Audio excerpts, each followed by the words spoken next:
माता की। जरा जोर से बोलिए, दोनों हाथ खड़े करिए, मुट्ठी पीछे पीछे तक, और जोर से बोलिए, भारत माता की, भारत माता की, भारत माता की। जय जवान, जय जवान, जय जवान। आज के इस आयोजित ग्राम विकास रथों की रवानगी के इस कार्यक्रम में मंच पर विराजमान हमारे भारतीय जनता पार्टी के राष्ट्रीय अध्यक्ष सम्मानीय नितिन नवीन जी, एक बार जोरदार तालियों के साथ खड़े होकर के माननीय राष्ट्रीय अध्यक्ष जी का सभी स्वागत और अभिनंदन। जोरदार ताली बजा करके पीछे तक खड़े होकर के जोरदार ताली को स्वागत, स्वागत है भाई, स्वागत है।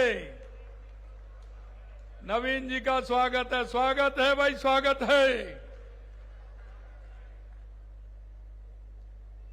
आज के इस कार्यक्रम में उपस्थित भारतीय जनता पार्टी के प्रदेश अध्यक्ष सम्मानीय मदन राठौड़ जी, उप मुख्यमंत्री श्रीमती दिया कुमारी जी, हमारे दूसरे उप मुख्यमंत्री प्रेमचंद बैरवा जी, कृषि एवं उद्यान विभाग मंत्री डॉक्टर किरोड़लाल मीणा जी, संसदीय कार्य मंत्री और जयपुर के प्रभारी भाई जोगाराम पटेल जी, हमारी सांसद मंजू शर्मा जी, हमारे मुख्य सचिव श्री वी श्रीनिवास जी, और इस कार्यक्रम में आए सभी मेरे माता बहनों, किसान भाइयों, युवा साथियों, आप सभी का मैं यहाँ स्वागत करता हूँ, अभिनंदन करता हूँ।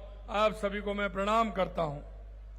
मेरे भाई और बहनों, आज का इस कार्यक्रम बहुत ही ऐतिहासिक कार्यक्रम है, क्योंकि इस कार्यक्रम की रचना लगातार 2 महीने से बन रही है।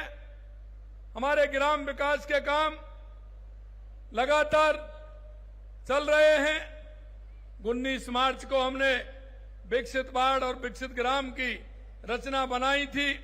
उसके साथ साथ ही हमने हमारा ग्राम 2026 जो होना है 23, 24, 25 मई को, उसके लिए भी हम लगातार तैयारी कर रहे हैं। राजस्थान ग्लोबल एग्रीटेक मीट 2026 हमारा 23, 24, 25 मई को होने वाला है। हम देश के यशस्वी प्रधानमंत्री नरेंद्र मोदी जी का कहना है कि देश का कृषि क्षेत्र, हमारे किसान, हमारे गांव आत्मनिर्भर भारत का आधार है। ये मजबूत होंगे तो आत्मनिर्भर भारत की नींव मजबूत होगी। इसी सोच के साथ उन्होंने किसानों को मजबूत बनाने के लिए प्रधानमंत्री किसान सम्मान निधि योजना, पीएम किसान मानधन योजना, प्रधानमंत्री फसल बीमा योजना, मृदा स्वास्थ्य कार्ड, एग्रीकल्चर इंफ्रास्ट्रक्चर फंड समेत अनेक योजनाएं उन्होंने दी हैं। माननीय प्रधानमंत्री जी का कहना है कि ग्रामीण भारत के लोगों के लिए गर्मापूर्ण जीवन सुनिश्चित करना ये हमारी सरकार की प्राथमिकता है, और उनका यह संकल्प उनकी योजनाओं, कार्यक्रम को, नीतियों को आगे बढ़ाता है। प्रधानमंत्री आवास योजना, स्वच्छ भारत मिशन, प्रधानमंत्री उज्ज्वला योजना, स्वामित्व योजना, प्रधानमंत्री विश्वकर्मा योजना, ये सभी प्रधानमंत्री जी के ग्रामीण विकास के आधार हैं। ग्राम विकास रथ यात्रा हमारी आज से प्रारंभ होने वाली है। कल हमारे जिलों में जाएगी, जिलों से प्रारंभ होगी, और हमारी ग्रामीण क्षेत्र की 180 विधानसभाओं में हमारे इन रथों के द्वारा हमारे उन ग्रामीण क्षेत्र के किसानों के लिए कि उनको किस तरह से खेती को आधुनिक खेती बनाना है, लाभकारी खेती बनाना है, माननीय प्रधानमंत्री जी के नेतृत्व में वहां क्या आवश्यकता है, इसके लिए हमारे किसान सुझाव देंगे। तो इसमें एक किसानों के लिए सुझाव पेट का भी इसमें रखी गई है। उसके माध्यम से जो सुझाव आएंगे सरकार उन पर विचार करेगी, और विचार करते हुए हमारा किसान कैसे आत्मनिर्भर बने, कैसा हमारा किसान आगे बढ़े, इसके लिए हमारी सरकार काम कर रही है। आपकी इसी रथ यात्राओं में अगली महत्वपूर्ण कड़ी, जैसा मैं बता रहा, 23 से 25 मई तक ग्लोबल राजस्थान एग्रीटेक मीट ग्राम 2026 का आयोजन है। सरकार राज्य के किसानों की आय कैसे बढ़ाए और इसको इकोसिस्टम विकसित करने का काम कैसे करेगी। इसमें कृषि उत्पादन, कृषि तकनीकी, फूड प्रोसेसिंग, बागवानी, पशुपालन से जुड़ी अनेक कंपनियां, इंडस्ट्री, तकनीकी एक्सपर्ट, राजस्थान के हजारों किसान एक मंच पर आकर के राजस्थान के कृषि क्षेत्र की बात करेंगे। आप सभी जानते हैं कि ये आयोजन एक तरफ हमारे किसानों को खेती, पशुपालन और बागवानी से जुड़े उन्नत कार्यों के लिए, विशेषज्ञों के लिए यह तरक्की का अवसर मिलेगा, वहीं दूसरी तरफ निवेशकों को राजस्थान के कृषि क्षेत्र में भरपूर संभावना है। मुझे बताते हुए बेहद खुशी है कि 2026 में जब राइजिंग राजस्थान हुआ था तो आप 2024 में जब राइजिंग राजस्थान हुआ था तो आप सभी ने देखा कि उसमें 35 लाख करोड़ के एमओयू हुए थे और उन 35 लाख करोड़ के एमओयू में कृषि क्षेत्र में 44,000 करोड़ रुपए के हुए थे।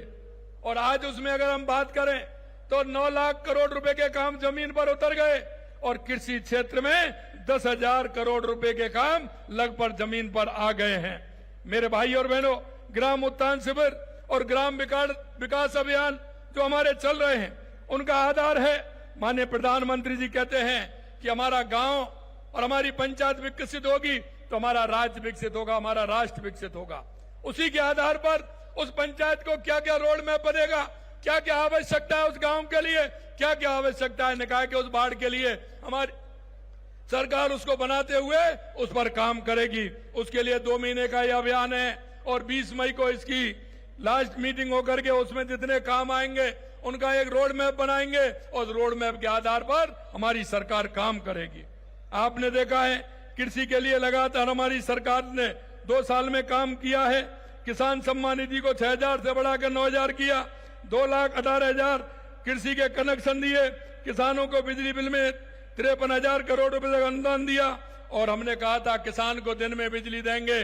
24 जिलों में किसान को दिन में बिजली देने का काम हमारी सरकार कर रही है। क्यों? किसान और पशुपालन एक दूसरे का जोड़ा होता है, वो आर्थिक स्थिति को मदद करता है। इसलिए हमने मुख्यमंत्री मंगला पशु योजना के तहत करीब 9 लाख पशुओं को 20 लाख से अधिक पशुओं का पंजीकरण किया है। प्रदेश के पशुपालकों को उनके द्वार पर ही मोबाइल वैन के माध्यम से पशु चिकित्सा सेवाएं उपलब्ध कराई जा रही हैं। दुग्ध उत्पादन संबल योजना के तहत 5 लाख किसानों को 1,383 करोड़ रुपए का अनुदान हमारी सरकार ने दिया है। राजस्थान सरकार गौपालक क्रेडिट कार्ड योजना के तहत 1 लाख रुपए तक का ब्याज मुक्त ऋण उपलब्ध कराने का काम हम करते हैं। मैं आपको कहना चाहता हूं, चाहे पानी का क्षेत्र हो, चाहे बिजली का क्षेत्र हो, लगातार हमारी सरकार काम कर रही है और हम चाहते हैं कि हमारा किसान आगे बढ़े, हमारा किसान आत्मनिर्भर बने, हमारे किसान की आय बढ़े। और इसीलिए देश के यशस्वी प्रधानमंत्री नरेंद्र मोदी जी के नेतृत्व में हमारा ये काम हो रहा है। आज जिन ग्राम रथों को हरी झंडी दिखाकर रवाना किया जाएगा वे इसी संकल्प का प्रत्यक्ष प्रमाण है। आप सभी किसान भाइयों से आग्रह करता हूं कि आप रथों से जुड़े, आपके लिए सरकार योजनाएं बना रही है और आप से ये भी कहना चाहता हूं गांव को समग्र विकास और किसान कल्याण को हमारी प्राथमिकता है। और आज हम सौभाग्यशाली हैं कि इस कार्यक्रम के निमित्त हमारे माननीय राष्ट्रीय अध्यक्ष जी हमारे बीच में आए हैं। मित्रों, मैं कहना चाहता हूं हमारे राष्ट्रीय अध्यक्ष जी, क्योंकि आपके पिताजी भारतीय जनता पार्टी में बहुत लंबे समय तक काम किया और उन्होंने जिस तरह से पार्टी को आगे बढ़ाया, आप भी 25 साल की उम्र में विधायक बन गए थे और आपने जिस तरह से संगठन से लेकर के काम किया है, चाहे वो मंडल हो, चाहे जिला हो, चाहे प्रदेश में युवा मोर्चा में काम या राष्ट्रीय स्तर पर युवा मोर्चा में काम किया है, लगातार पार्टी में आप काम कर रहे हैं। बिहार के अंदर पीडब्ल्यूडी के मंत्री भी आप रहे हैं और आपने जो काम पूरे देश के अंदर जहां जहां पार्टी ने आपको भेजा, आपने अपने व्यवहार से, अपने संकल्प के साथ आपने जिस तरह से हर जगह जाकर के पार्टी के काम को आगे बढ़ाया, जो आपको जो काम दिया वो काम आपने जाकर के पूरा किया। मैं आपको इसलिए जानता हूं कि मेरे को भी आपके साथ साथ कई प्रदेशों में काम करने का मौका मिला है। आपकी तो दृढ़ इच्छा शक्ति है और आपका जो काम करने का विजन है, निश्चित रूप से ये हमारी पार्टी को और आगे बढ़ाएंगे, हमारी पार्टी और आगे बढ़ेगी। मैं माननीय राष्ट्रीय अध्यक्ष जी आपसे यही कहना चाहता हूं, जिस संकल्प के साथ आपने जिस दिन से पार्टी में काम करना प्रारंभ किया है, लगातार आप पार्टी में जिस तरह से काम कर रहे हैं, आप केंद्रीय नेतृत्व ने आज देखा होगा, हमारे भारतीय जनता पार्टी में सबसे युवा राष्ट्रीय अध्यक्ष हैं तो हमारे नितिन नवीन जी हैं। 45 वर्ष की आयु में दुनिया की सबसे बड़ी पार्टी के आप राष्ट्रीय अध्यक्ष बने हैं। आज मैं अपने आप में गौरवान्वित महसूस कर रहा हूं कि आपके साथ काम भी किया है, कि आप आज इस कार्यक्रम में आए हैं और एक गांव ग्रामीण विकास के लिए, जो एक ग्राम पंचायत गांव जो होता है, हमारी केंद्र सरकार हो या राज्य सरकार हो, उन योजनाओं का पैसा अगर लगता है तो वो ग्राम पंचायत और गांव से लगता है। ऐसे कार्यक्रम के बीच में आप हमारे कार्यक्रम को शुभारंभ करने के लिए आप पधारे हैं। निश्चित रूप से मैं दिल की गहराइयों से आपका बहुत बहुत स्वागत करता हूं, अभिनंदन करता हूं। आप सभी को जो इतनी बड़ी संख्या में आए हैं, आप सभी को भी धन्यवाद देता हूं। जय हिंद, जय भारत, जय राजस्थान।